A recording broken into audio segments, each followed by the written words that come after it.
love Red Dead Redemption 2. I love Red Dead Redemption 2. Basically, everybody loves this game. It has an incredibly detailed environment and it's packed with memorable characters and gorgeous photorealistic graphics that will make you feel like you're inside of a living, breathing world. Needless to say, Red Dead Redemption 2 is the kind of game that comes once a decade and takes you on an adventure that will live in your memories forever. But imagine the things that you could do in this game if it had online co-op and multiplayer instead of a stupid scripted narrative. You could create your own adventures, go on heists, rob banks, run your very own saloon, maybe even buy a nice house on a ranch in the middle of nowhere and raise some animals.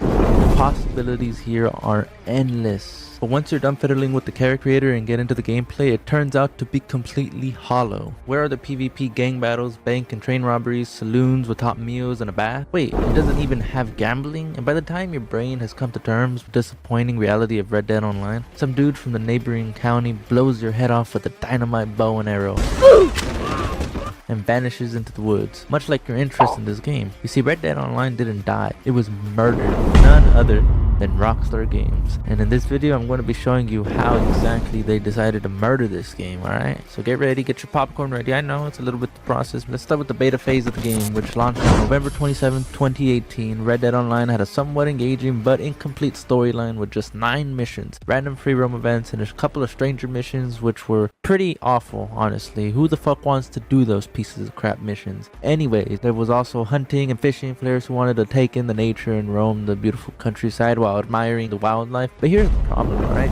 There is very little Wild West content in this video game that's supposed to be extremely Wild West-esque. These lazy pieces of crap don't want to add crap to the game. You could roam the massive open world and goof around with your buddies, but Rockstar didn't really include any stuff like duels from Red Dead Redemption 1 or bounties or bank robberies, and those should have been one of the core Red Dead Online experiences from the get-go. Alright, if they had just had their head on straight and stopped doing all them drugs, they should have had a longer, more fleshed out storyline with more PvP missions. Without the ability to purchase properties or go on multi-stage heists, there just wasn't much to do in the game. You had PvP, but even this was busted because of an extremely aggressive auto-aim mechanic and the one-hit headshot. But these stupid players that really aren't good at the game can just bop you. Despite the beta being full of glitches and lacking any actual content, many players were still enjoying themselves. You could squeeze in a couple of hours from story missions and stranger missions, and hunting and fishing were also quite relaxing, provided your stuff wasn't actually stolen by another player who can't get shit himself.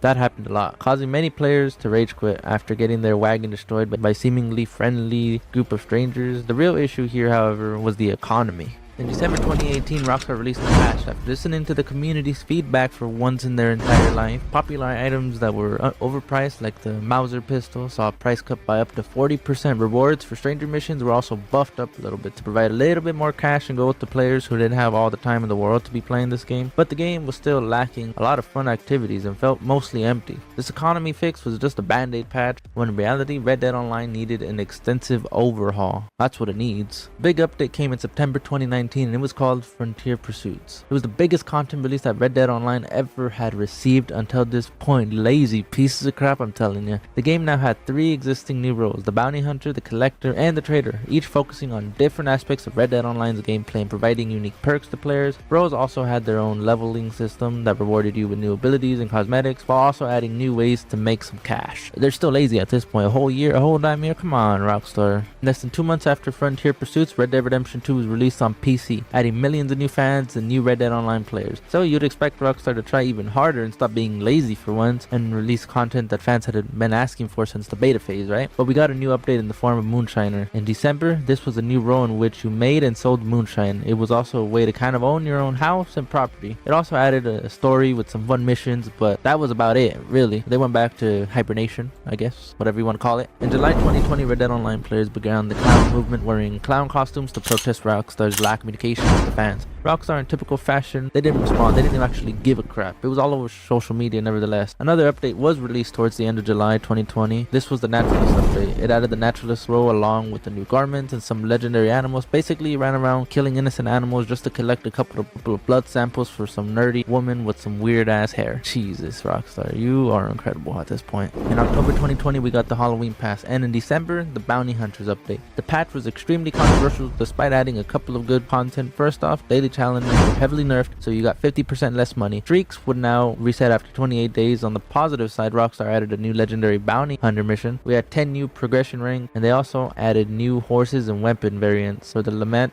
and the Evans repeater. Then after Outlaw Pass 5, when all the hype for Red Dead Online had pretty much died down, Rockstar announced another massive summer update that promised to introduce crimes, multi-stage robberies, coach holdups, bank heists, and debt collections. The community began theorizing on all sorts of stuff. 1 week before the update went public, banks were open for some weird reason, making people think that we're finally going to become a thing in the free roam. But July 2021, when the update called Blood Money actually made its way into the game, everybody finally realized it was just a minor tweak on an existing mission mechanics. The looks on everyone's faces when they found out it was just a little tweak. Damn, that's fucked. In December 2021, we got new DLC. Rockstar actually did away with the weekly events as well, saying that they would transition to monthly events instead. Fans knew where this was going. It was the beginning of the end for Red Dead Online. In July of 2022, we got the new infamous community update that signaled the official end of Red Dead Online's future. The servers are still online, and dedicated fans like myself are still going to be roaming the desolate landscape, but there are officially no big major content expansions in the future. That we can guarantee. Was Red Dead Online destined to fail from the beginning? Did Rockstar fumble the formula that they had perfected with GTA Online over the past decade? Or is the Wild West world of Red Dead Online simply unsuitable for a fast-paced multiplayer action game? I believe Rockstar should have leaned even further into the strengths of Red Dead, adding stuff that everyone actually wanted from the beginning, like heist, sheriff quest lines, homesteading, etc., instead of drip-feeding new cosmetics and other overpriced items. But what are your thoughts on the reasons that Red Dead Online failed? Do you still play the game, or do you live under a rock? Let me know in the comments below which one it is. Thank you so much for watching, and I will see you guys in the next one.